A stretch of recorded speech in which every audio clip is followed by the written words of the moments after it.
Good afternoon. Thank you all for joining us on Behind the Gavel with Jason. I'm so happy and excited you're watching us today. If you're watching from anywhere around the country or world, we'd love to know where you're watching us from, so post that below. Where's my right tag? Anyway, if you have questions, please post them below, and I know that you'll have questions today as I bring along my guests, Kelly Testov and Sandy Carlson from Symphony in the Flint Hills. I'm really excited to have these ladies join us today as we talk about the Symphony in the Flint Hills, the Tallgrass Prairie, the gallery in Cottonwood Falls, and so on and so forth. Kelly, Sandy, thank you all for joining me. Thank you for having us, Jason. I'm so excited to talk to you about this. And I'm so excited that the event is happening. Let's start there. I know we had some other things. I don't know if Kelly wants to talk about this or Sandy. Because you had to make this decision months ago to do the event. And months ago when you decided, it was still kind of murky waters as far as events in public. How did you guys come to the realization that you could do the event this year, and how did that come about, and what was the conversation around that?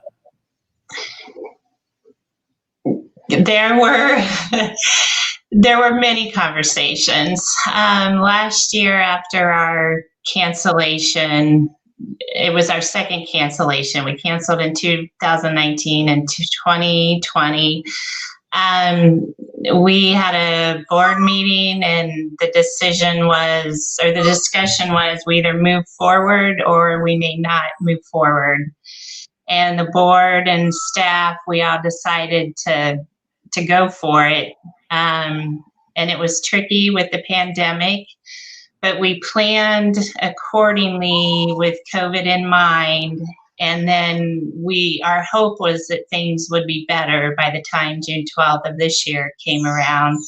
And it was. It was really helpful a month or so ago when the CDC guidelines, came out with their mask and vaccination information. That's helped us a lot. And we're an outdoor event, so, we have that going for us as well. Right. And do you have a guest in your house right there, Sandy? Yeah. Get rid of my guest. Sounds like you have a little puppy or something. She's trying to crawl under the door. Oh, no. We can bring her in. That's fine. Or him in. Kelly, so tell me a little bit about Kelly. Kelly, why don't you tell us a little bit about the history of the Symphony in the Flint Hills and what makes it such an important event?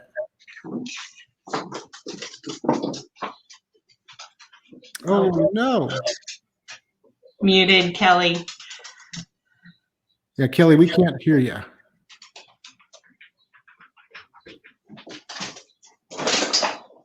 And it looks like on my end that while Kelly's playing with that, Sandy, why don't you go ahead and tell us why it's such an important event and how it started? Okay. In 1994, I'll take you back to the very beginning. In 1994, Jane Koger, a local Chase County resident and rancher, had, I believe it was her 40th birthday, and she had a party on the prairie with 3,000 folks, an all-women orchestra, and had this great event in the middle of the prairie. 2 years later, I believe it was Ann Burney and Joyce Spear, also two local Flint Hills folks. They did a program called Brass on the Prairie. And from Brass on the Prairie, Phil and Kathy Miller were part of that concert. And through many things and many people, Symphony in the Flint Hills was organized in 2006. That was our first event at Tallgrass Prairie National Preserve. Our mission, which has changed slightly through the years, but our mission now is to heighten appreciation and knowledge of the Flint Hills Tallgrass Prairie, which is what we still are striving to do. And, you know, the first, for our organization, Symphony in the Flint Hills, it began in 2006, and we are now at our 16th event, minus 2 cancellations, but we're still in there, and we're still educating about the importance of the Tallgrass Prairie. Yeah, Kelly, are you? Can we hear you yet? Can you hear me? Hey, Hey, there I am. there you go. That's awesome. I'm glad you. It's always technology is great when it works, and Yes. not so great when it doesn't. Yes. So the event started in 2006 as the Symphony of the Flint Hills, and we're finally, you know, after a couple of year hiatus for weather and then COVID, we're back at it. How are things going there as far as the site prep? I mean, I know that this is there's so much around this that people don't understand. Moving a city into a field, basically. Kelly, where are we at on that? How's the progress coming along as far as setup for next week? The site prep is going well. It's in full force right now. The guys are out there. They started last night taking all the wagons out that have everybody's familiar with the big pylons that have the flags flying from them. All that stuff's headed out there. I was saying earlier, I need to apologize for you all, because if you look at the background at my desk, that's all full of stuff that we're getting ready for the event, and I didn't tidy up. So join me in the mess that we have here at the office. It's a lot of fun to put it all on, and you know, the energy is high, the adrenaline is high, and it's just to be able to do this and provide, especially after the last year, provide a gathering for everybody that everybody feels is a safe place to be, and as safe as it can be right now. It feels good to be able to provide that for people, for myself, and I think for others as well, to be able to gather and enjoy the prairie, enjoy the music. And then of course there's, you know, our theme, which is the Santa Fe Trail, to be able to educate people about that and everything that goes along with that, especially with the connection to Council Grove, which is where we're at this year. Right. Yeah, it's amazing. I want to thank Sheila, Ansel, Naomi, Richard, and others. Jackie, you're watching us. Thank you so much for watching. If you have questions, please post them below or tell us where you're watching from. So that's something that's always, it's so much more than just musicians in a field. You talked about the Santa Fe Trail being the focus this year. And every year there's another aspect that is talked about in depth. And the history of the area is so important. Tell us, how did that kind of begin? What brought the idea of, let's make this more, you know, the history of the space and preservation? How did the history of it start becoming as important as was happening today? Well, in the early years, you know, it's kind of evolved, and especially the themes weren't nearly as defined in those first few years as what they are now. And with the onset of the Field Journal, and I'm going to pass this on to Sandy because I feel like she has taken this to a different level with the organization. The themes, I think, are just as popular, if not more popular, than the fact that people think of it as a concert on the prairie. The theme that wraps around that. So I'm going to pass that to Sandy and let her talk about that. We do have a different theme this year, and part of the reason that we do have themes is it helps us organize the event. You know, what is our focus? What do we want to draw attention to? What do we want to tell folks? What story do we want to tell? What's the education factor that we can, or the component that we can use? And this year with the Santa Fe Trail, you know, last fall when we had this trail, I thought, oh, the trail is our theme. I thought this would be big for us to tackle.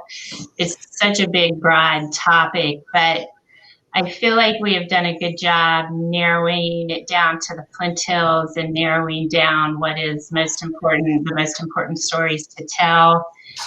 And through those themes that we have, that's how we develop. The music program is based partially on our theme. All of our presenters in our education tents, the day of the signature event, they're all somehow tied to whatever our theme is that year. Even stargazing. We aren't having stargazing this year like we have in the past because of the pandemic, but we will still have astronomers, pointing out constellations in the sky that's somehow related to the Santa Fe Trail. So it's kind of a big circle, and everything that we do somehow relates to our theme. Okay, so a couple of things were brought up there that I want to touch on before we move on to the next. You talked about the education at the event. I think a lot of people, especially those who haven't been, really did the thing of this thing as a concert. What can people expect when they come out to this field in the middle of the country? We talked about moving a city out there. I did, because I've been out there many times. My wife and I love the event. We've been supporters of it for, I think, over a decade, and worked with you on, I think this is our 8th auction together. So we're really excited about that. We'll talk about the auction in just a minute. But what can people expect to find when they come out there, when they're driving out there? What's the first thing they're going to see? Because I know it. It's always exciting when you finally see. When they're on the drive out, and you're like looking in the direction of where you think the event's going to be, and then all at once you see the tops of these tents pop up, and oh my gosh, that's got to be it. And the white flags. The white flags, I never get tired of it. That first time we drive out, those tents start going up. Every year, it's the same feeling. I think it's like a little kid at Christmas. And it's an aha moment. Yes, yeah, definitely. They get there and there's all these people there, but yet you're with these people, but yet you're also with the prairie all alone, and you're soaking it in. And this view that you have is, I tell people you can go to this event and you've experienced it, but I still can't describe it to where you get it until you actually attend it. It's just one of those things in life that until you experience it yourself, you don't understand what everybody's talking about. Right. So, and they'll go through the ticket gate, and then we've got these wagons they can ride on up to the site. There's a walking trail that's lined with cowboys and cowgirls, and to get to the main site and then there's this tent city with all these different activities to do. The first thing you're going to run across this year are the presentation tents that have the talks about the Santa Fe Trail. So nobody has an excuse if they don't attend them, because you're all going to go right by them. So, So we'll see the education tents, and then the amphitheaters just past that, or what else do they see when they're there? The first thing folks see is the ticket gate, which is one of our larger tents. Very welcoming, the big white tent in the middle of a prairie.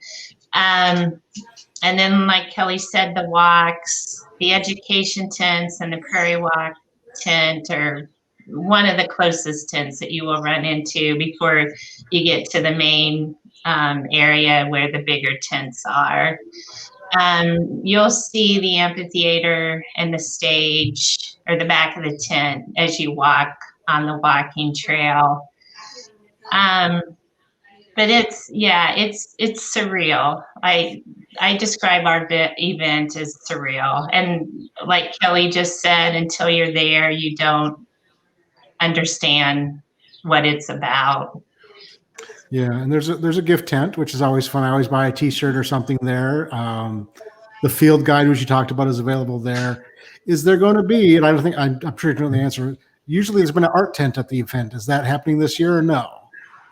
It is not happening this year. The art is you can come to our gallery here at the office, which is 331 Broadway in Cottonwood Falls, and that is where all the art is displayed.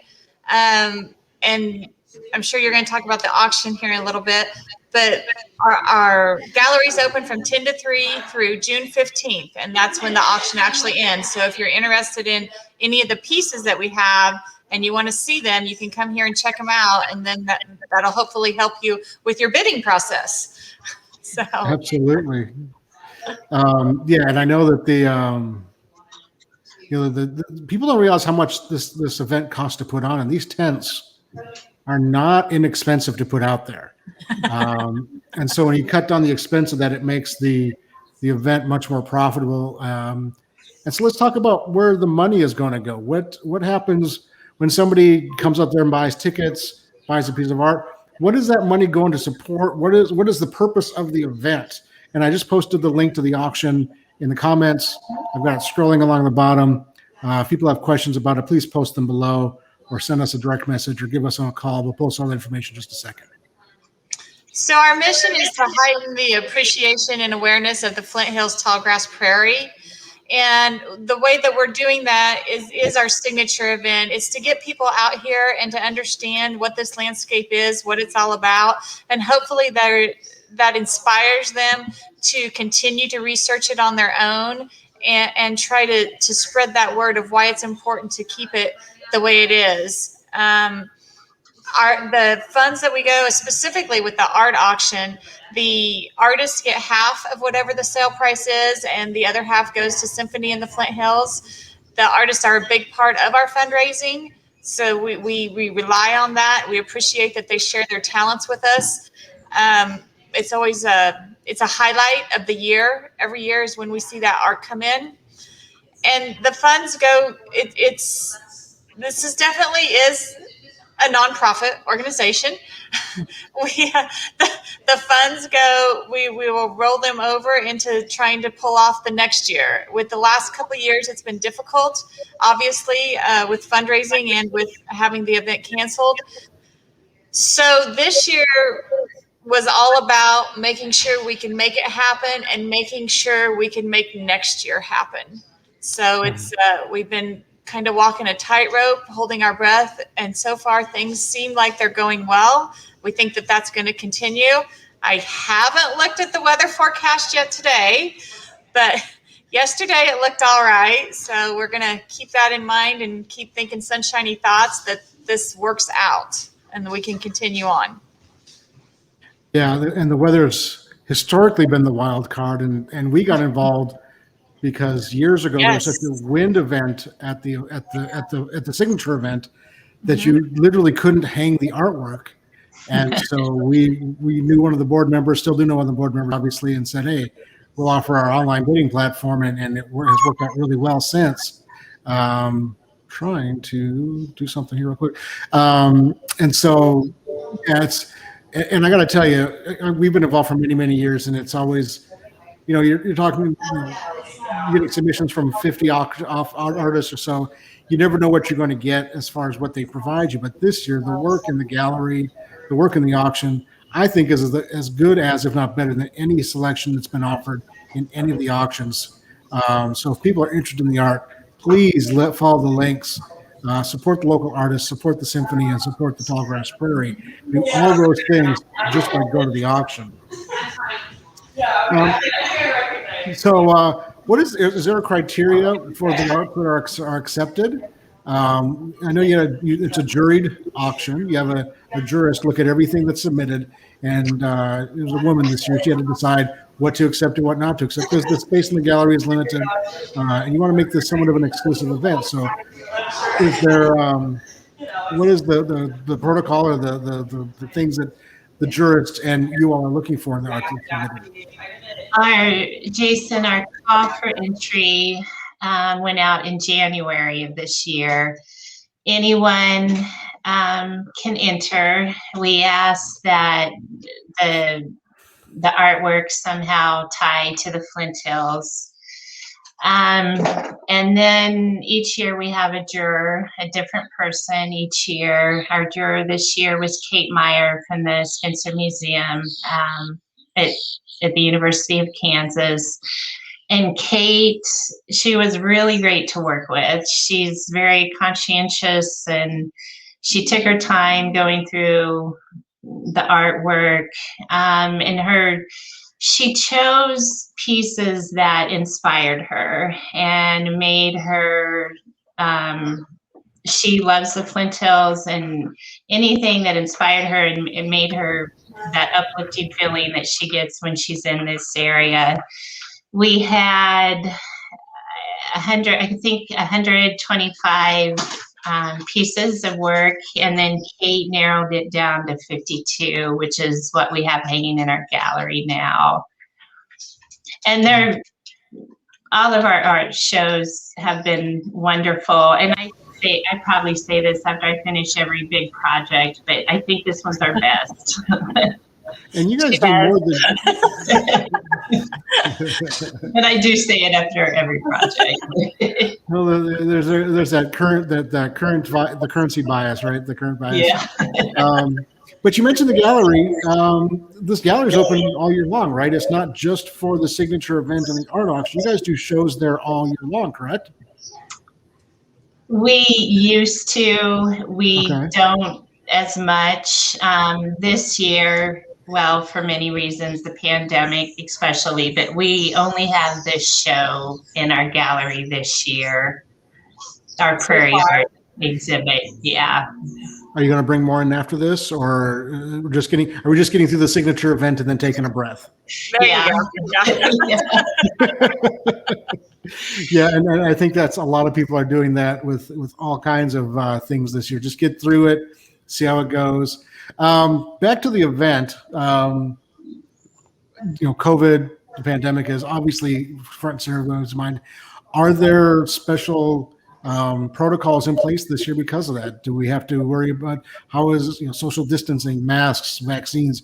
What are you guys saying to people coming out there as far as that's concerned? Are you making people do certain things, or is it an honor system, or what are your I like how you said it's an honor system. We have posted on our website, and we have it printed in our information that our guidelines are to do the social distancing, wear your mask when you're not comfortable, but please note that those are guidelines.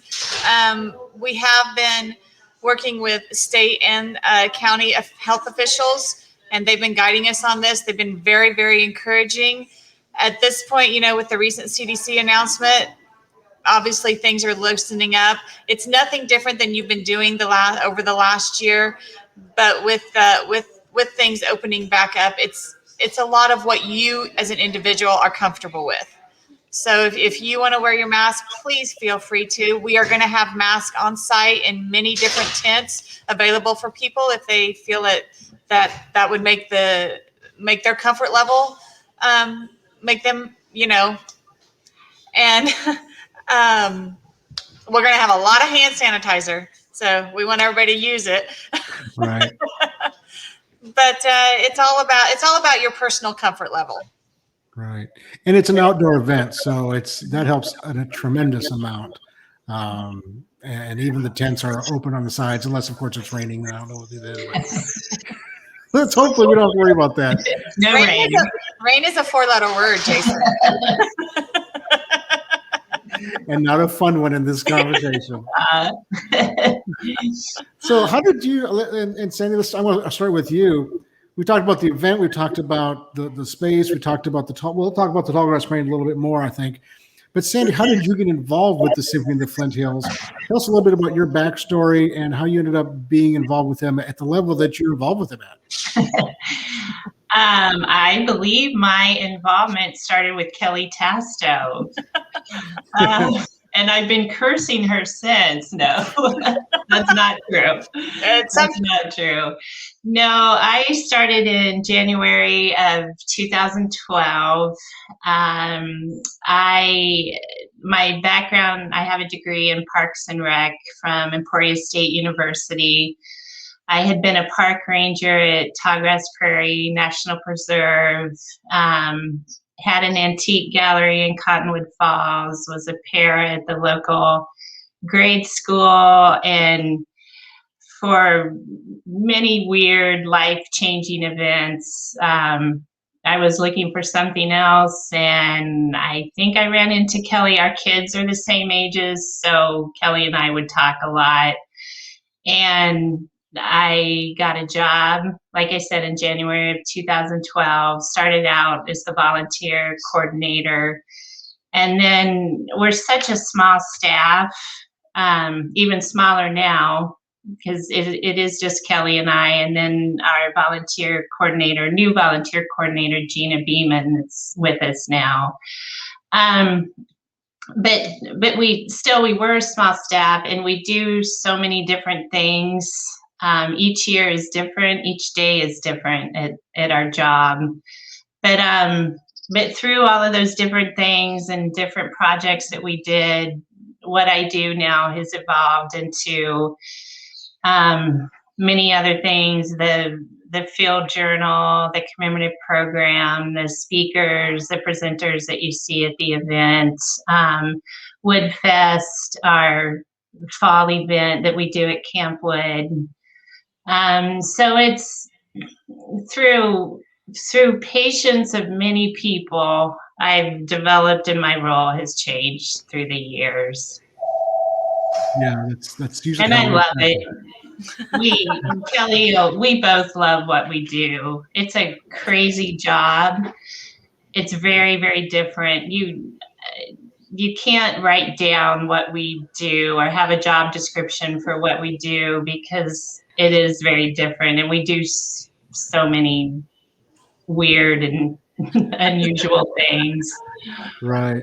So you mentioned something there that I kind of forgot to talk about, and it's such a crucial part of the entire event.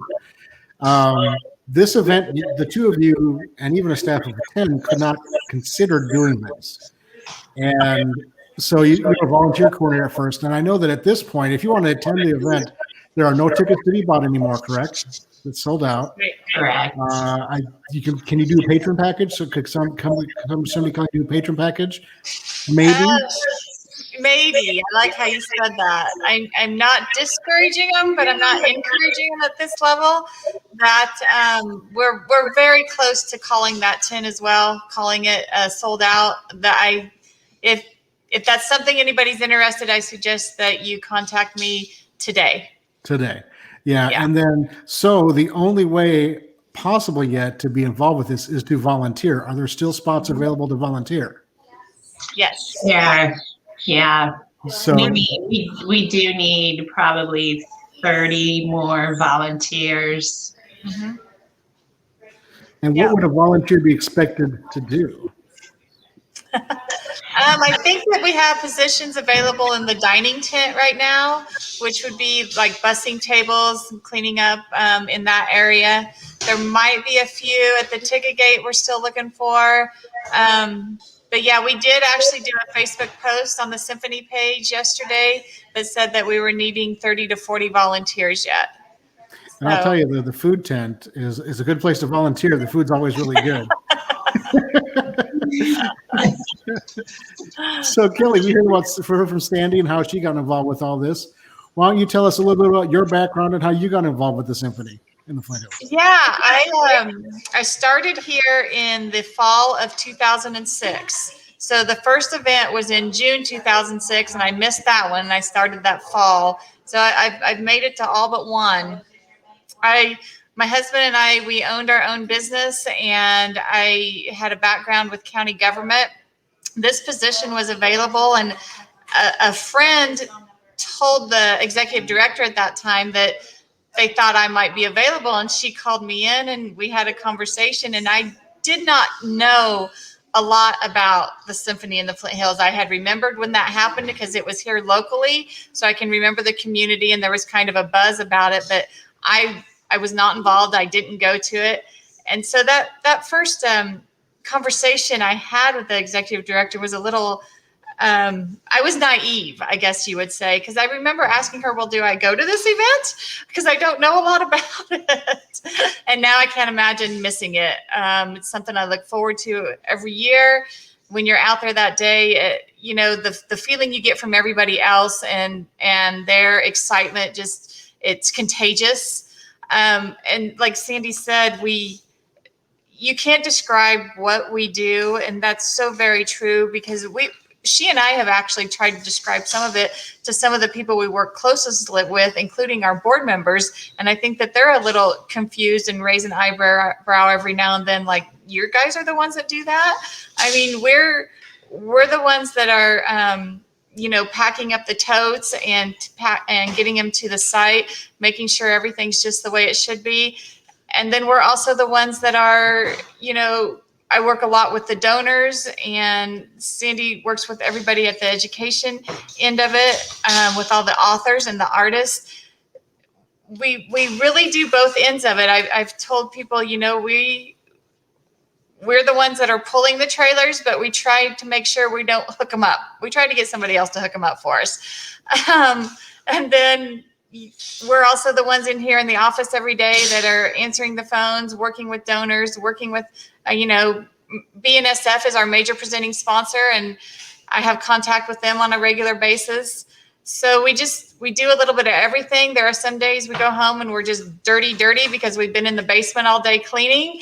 And then the next day we might have a meeting at the Grand Central Hotel. So it's kind of nice to be on opposite ends of it. And I wouldn't trade that. I want to be the person getting my hands dirty, but I also want to be the person that gets to go out every now and then. So, and I don't want to have to ask people to do stuff that I wouldn't do myself. So it makes it and there's a lot of overlap because we are such a small staff. There's a lot of overlap for all of us, Sandy and I and Gina. You have to be able to do a little bit of all of it to make it work, because there's so few of us that we're spread pretty thin, and we all, I think, really rely on each other to know that you're going to do your part, I'm going to do my part, and we're going to pull this thing off. So, yeah, it's very much like owning a small business. If something has to get done, it just has to get done, and it doesn't matter whose hands are doing it. It just has to get done. And when you have a small staff or a small organization, those with CEO are washing the toilets. Like, it just happens. Yeah. Right? Well, even today, Sandy's been out on the site with some of the volunteers, and I've been packing up retail boxes. So it's not always glamorous, but it's always fun, interesting. Well, fun. It's always interesting. Let's talk about the Tallgrass Prairie just a little bit. We've mentioned it a few times. I don't think we've talked about what it actually is. When do you want to talk about what the actual Tallgrass Prairie is and what it kind of represents? The prairie, there's only 3-4% left in the world of what was originally here. Our Flint Hills, there's a strip through Kansas and part of Oklahoma, which is the Flint Hills. It actually kind of looks like an arrowhead if you look at it on a map. It's an endangered ecosystem, and one of the reasons that ranching is so prevalent in our area is because of the limestone in the soil, and you just can't plow through the limestone in the Flint Hills.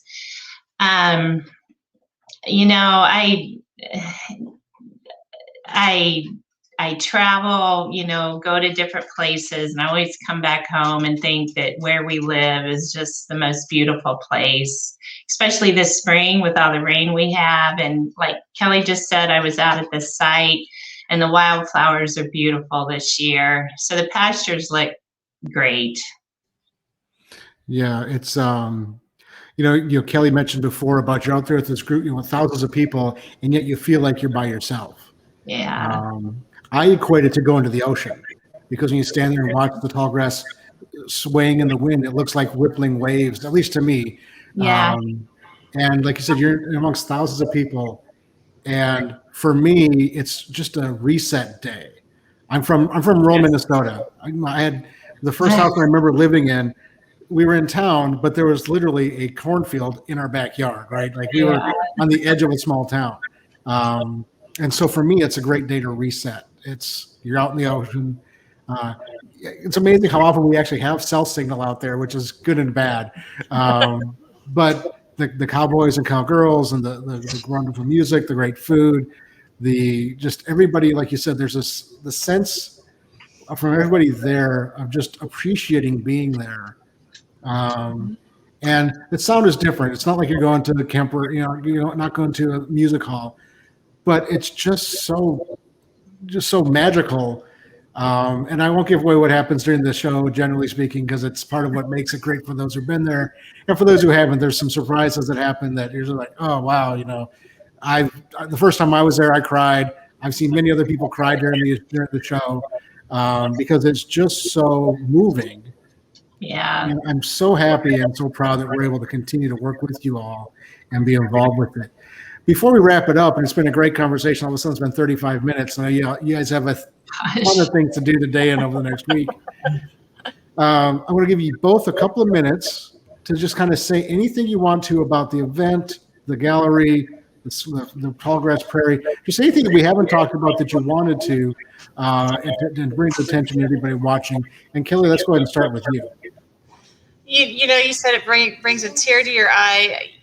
We have a lot of people that they're so excited they got tickets. Our tickets do tend to sell out, and that's why I always say that that's a high-class problem.